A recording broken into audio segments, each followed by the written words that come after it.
আজকের গুরুত্বপূর্ণ আঞ্চলিক সংবাদে সবাইকে জানাই স্বাগতম। আজ 21 নভেম্বর বৃহস্পতিবার। আজকের সকালের বিশেষ বিশেষ খবর হলো, পঞ্চায়েত ভোটে মিত্রতা হবে শুধু জেলা স্তরে, ইঙ্গিত মুখ্যমন্ত্রীর। কালাইনের লক্ষ্মীপুরে ভুয়ো চিকিৎসকের ফার্মাসিতে অভিযান স্বাস্থ্য বিভাগের, বাজেয়াপ্ত আপত্তিকর নথিসহ ঔষধ। উপনির্বাচনের ফল প্রকাশ পাবে শনিবার, এরপরই নতুন মন্ত্রীদের নাম ঘোষণা করবেন হিমন্ত বিশ্ব শর্মা। বরাক থেকে এক মন্ত্রী, এর বেশি কিছু নয় ঘোষণা মুখ্যমন্ত্রী হিমন্তের। জমির খাজনা জমা দেওয়ার আহ্বান, মিশন বসুন্ধরা 3.0 অধীনে আবেদনের আহ্বান করিমগঞ্জ জেলা প্রশাসনের। শুধু জেলা নয়, করিমগঞ্জ শহরের নামও হচ্ছে শ্রীভূমি, বললেন মুখ্যমন্ত্রী হিমন্ত। কবিগুরুকে কেন অপমান, বিরোধীদের পাল্টা তুপ মুখ্যমন্ত্রীর। এবং সর্বশেষ খবরটি হলো, কাবাডি বন্ধে বিভিন্ন স্কুলের প্রাক্তন শিক্ষকদের সংবর্ধনা ও মরণোত্তর সম্মান। এবারে শুনুন বিস্তারিত খবর। পঞ্চায়েত নির্বাচনে রাজ্য পর্যায়ে কোনো মিত্রতা হবে না বিজেপির, তবে প্রয়োজনে বিজেপি, ইউপিপিএল, অগপ ইত্যাদি দলের মধ্যে জেলা পর্যায়ে মিত্রতা হতে পারে। এক্ষেত্রে জেলা পর্যায়ে সিদ্ধান্ত নেওয়া হবে। ও বুধবার এই মন্তব্য করেছেন মুখ্যমন্ত্রী হিমন্ত বিশ্ব শর্মা। ক্যাবিনেট বৈঠকের সিদ্ধান্তের উল্লেখ করে মুখ্যমন্ত্রী শর্মা বলেন, 30 ডিসেম্বরের মধ্যে ভোটার তালিকা প্রকাশ করা হবে। জানুয়ারির প্রথম সপ্তাহে 2 পর্যায়ে পঞ্চায়েত নির্বাচন ঘোষণা করা হবে।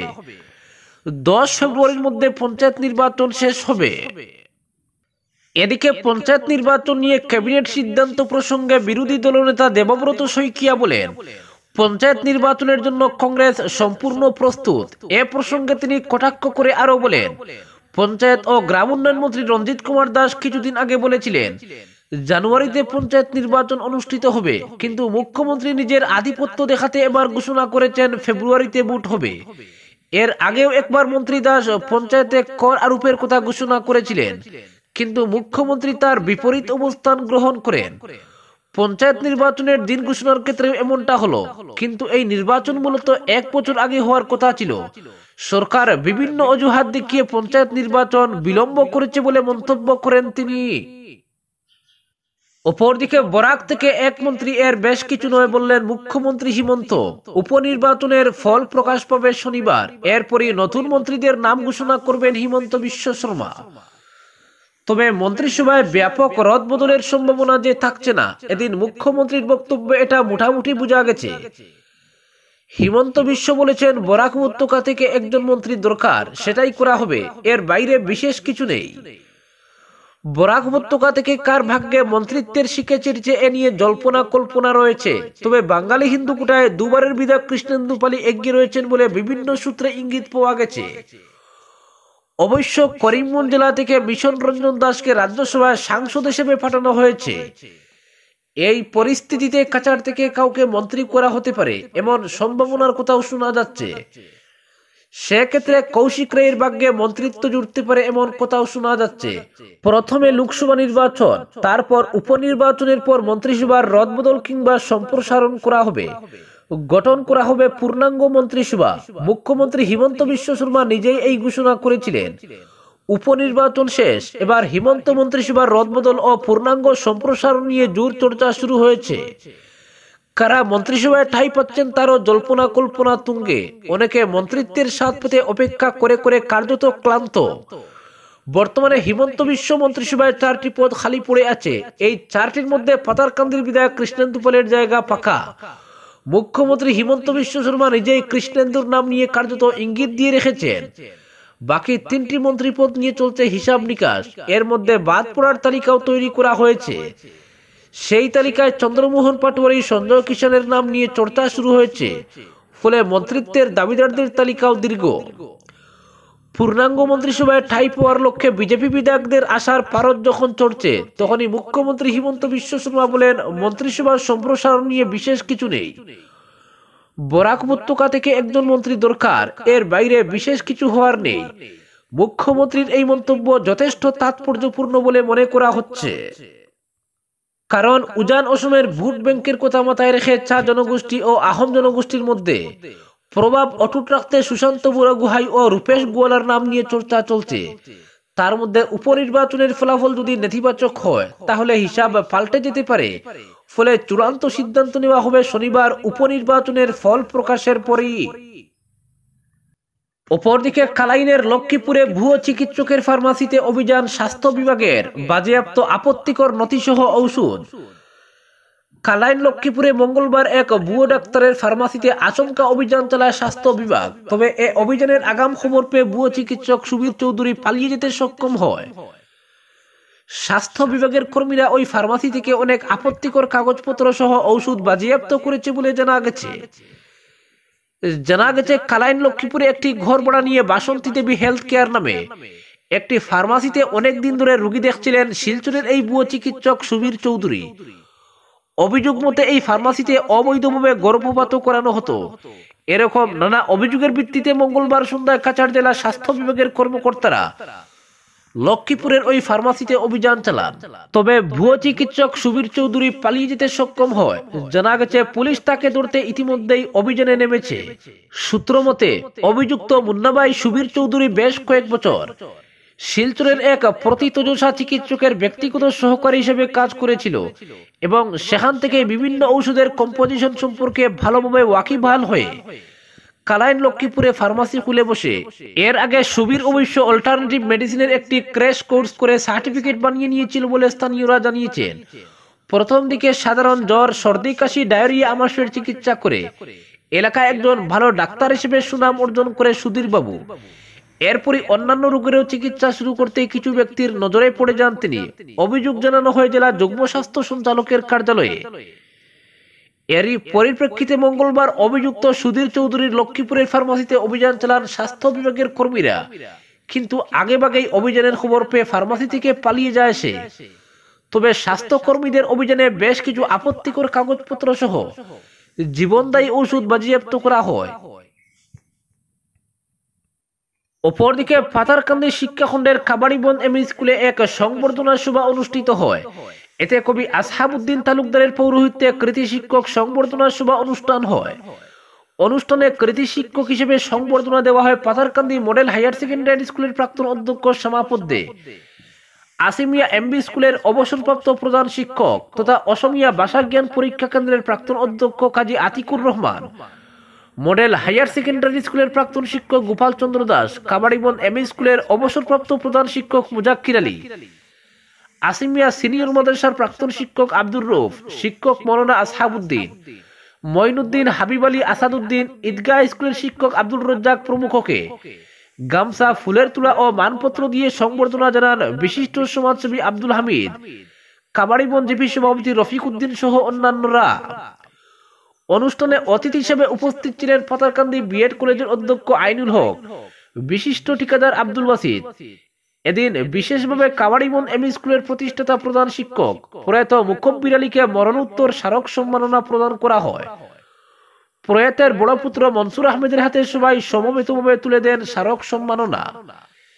এছাড়া এদিন কবি আসহাবউদ্দিন তালুকদার ও ভারতীয় মানবাধিকার সংস্থার আসাম রাজ্য কমিটির সভাপতি কাজী সাদিক আক্তারকেও স্মারক সম্মাননা প্রদান করা হয়। অনুষ্ঠানে বক্তব্য রাখেন পাথারকান্দি বিএড কলেজের অধ্যক্ষ আইনুল হক, বিশিষ্ট শিক্ষাবিদ শ্যামাপদ্দে, কাজী আতিকুর রহমান, সমাজসেবী আব্দুল বাসিদ প্রমুখ।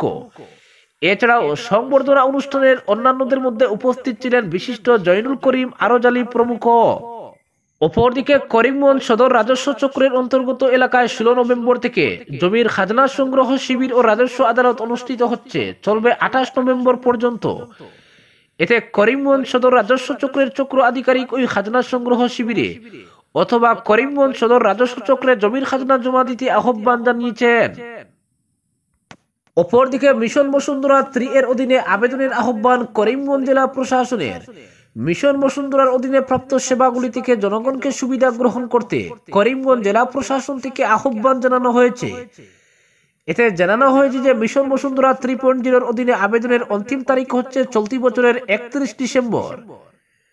এর অধীনে প্রাপ্য সেবাগুলি হচ্ছে মিশন বসুন্ধরা 2.0 অধীনে অধিক স্বচ্ছতার জন্য স্থগিত রাখা আবেদনগুলি পুনরায় পরীক্ষা, শহর এবং শহরের নিকটবর্তী অঞ্চলে কম প্রিমিয়াম হারে 100 না পাট্টার মেয়াদীকরণ, পূর্বে গ্রামীণ এলাকা কিন্তু পরবর্তীতে শহর অঞ্চল হিসেবে ঘোষিত এলাকায় দখলি সত্ত্ব থাকা রায়তকে মালিকি সত্ত্ব প্রদান, পাশাপাশি বন্দোবস্ত না হওয়ার পূর্বের ভূমিদান তথা গ্রামদান ভূমির বন্দোবস্তি প্রদান, সম্প্রসারিত রূপে ভূমির শ্রেণী পরিবর্তন, চা অনুদান তথা গ্রাম ভূমির পাট্টার শ্রেণী পরিবর্তন ক্রমে পাট্টা প্রদান। এতে একক প্রকল্পের অধীনে জরিপ না হওয়া বা জরিপবিহীন গ্রামের ভূমির বন্দোবস্তি এবং প্রতিষ্ঠানের জন্য ডিজিটাল প্রক্রিয়াতে বন্দোবস্তি প্রদান।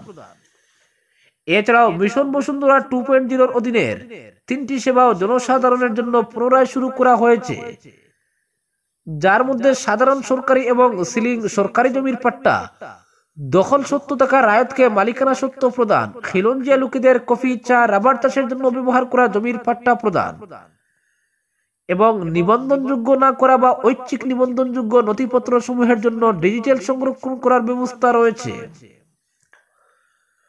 এর অতিরিক্ত মিশন বসুন্ধরা 1.0 9টি সেবা হচ্ছে উত্তরাধিকার সূত্রে নামজারি, দলিল সূত্রে নামজারি, বিবাদহীন বাটোয়ারা ইত্যাদি সেবা সেতু পোর্টালে জনগণের জন্য উপলব্ধ রয়েছে। এতে রাজ্য সরকারের রাজস্ব এবং দুর্যোগ ব্যবস্থাপনা বিভাগ থেকে জনগণকে সেবা সেতু পোর্টাল বা সিএসসির মাধ্যমে আগামী 31 ডিসেম্বরের মধ্যে আবেদন করে সুবিধা গ্রহণ করতেও আহ্বান জানানো হয়েছে। অপরদিকে শুধু জেলা নয়, করিমগঞ্জ শহরের নামও হচ্ছে শ্রীভূমি, ঘোষণা মুখ্যমন্ত্রী হিমন্তের। শ্রীভূমি বিতর্কে রবি ঠাকুরকেই অস্ত্র করে বিরোধীদের পাল্টা জবাব দিয়েছেন হিমন্ত বিশ্ব শর্মা। মুখ্যমন্ত্রী এদিন বিরোধীদের উদ্দেশ্য করে বলেছেন, ওরা আমাকে সমালোচনা করতেই পারেন, কিন্তু রবীন্দ্রনাথ ঠাকুরের সমালোচনা কোন যুক্তিতে করছেন বিরোধীরা? শ্রীভূমি নাম তো স্বয়ং রবীন্দ্রনাথ করেছিলেন 100 বছর আগে। আরো বহু আগেই সীমান্ত জেলার নাম পরিবর্তন করে শ্রীভূমি করা উচিত ছিল। একই সঙ্গে সংবাদ মাধ্যমের একটি প্রশ্নের জবাবে মুখ্যমন্ত্রী হোয়াটসঅ্যাপে জানিয়েছেন, শুধু জেলা নয়, করিমগঞ্জ শহরের নামও এবার থেকে শ্রীভূমি হবে। মন্ত্রিসভার বৈঠকের পর মুখ্যমন্ত্রী তার এক্স হ্যান্ডেলে জানিয়েছেন, করিমগঞ্জ জেলার নাম পাল্টে শ্রীভূমি করার সিদ্ধান্ত নেওয়া হয়েছে। এ নিয়েই বিভিন্ন মহলে কৌতূহলের সৃষ্টি হয়। শুধু কি জেলার নাম পরিবর্তন হলো, শহরের নাম কি তাহলে করিমগঞ্জই থাকছে, যেমনটা কাছাড়ের ক্ষেত্রে হয়েছে? জেলার নাম কাছাড়, সদর শহরের নাম শিলচর। বিষয়টি স্পষ্ট করার জন্য সংবাদ মাধ্যমের তরফে মুখ্যমন্ত্রীর সঙ্গে যোগাযোগ করা হলে তিনি জানিয়েছেন, শুধু জেলা নয়, করিমগঞ্জ শহরের নামও পাল্টে শ্রীভূমি হবে। এদিকে করিমগঞ্জ জেলার নাম শ্রীভূমি করার ক্যাবিনেট সিদ্ধান্তকে ঘিরে রাজ্যে মিশ্র প্রতিক্রিয়ার সৃষ্টি হয়েছে।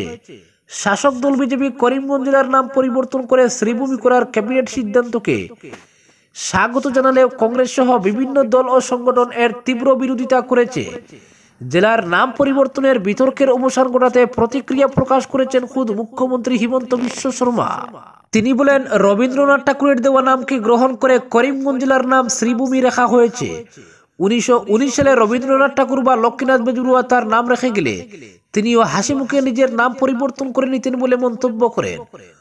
মুখ্যমন্ত্রী এও বলেন, করিমগঞ্জ নামের কোনো আবিধানিক অর্থ বা ঐতিহাসিক কারণ নেই।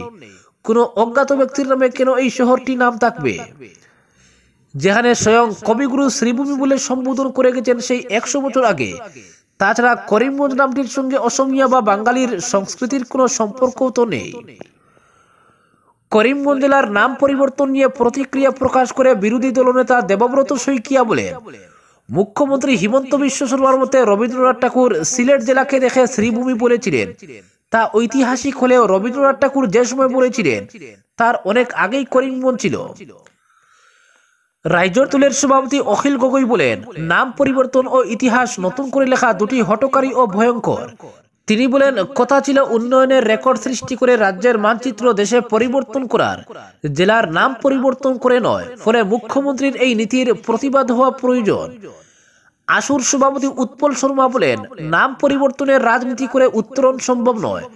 সমগ্র দেশে নাম পরিবর্তন ও ইতিহাস নতুন করে লেখাটা বিজেপির এক নতুন প্রবণতা হয়েছে। মুখ্যমন্ত্রী শর্মা সেই প্রবণতাকেই নকল করেছেন। উত্তরপ্রদেশের মুখ্যমন্ত্রী যোগী আদিত্যনাথকে নকল করেছেন তিনি। আসুন নেতার প্রশ্ন, করিমগঞ্জ জেলার নাম পরিবর্তনের ফলে সেই জেলার মানুষের টোল ফ্রি কি মুকুব হবে? মূল্যবৃদ্ধি কি কমবে? যাতায়াত ব্যবস্থার কি সচল হবে? তিনি বলেন, বাস্তবে জনগণের মূল সমস্যাকে আড়াল করতে এই নাম পরিবর্তনের রাজনীতি শুরু করা হয়েছে।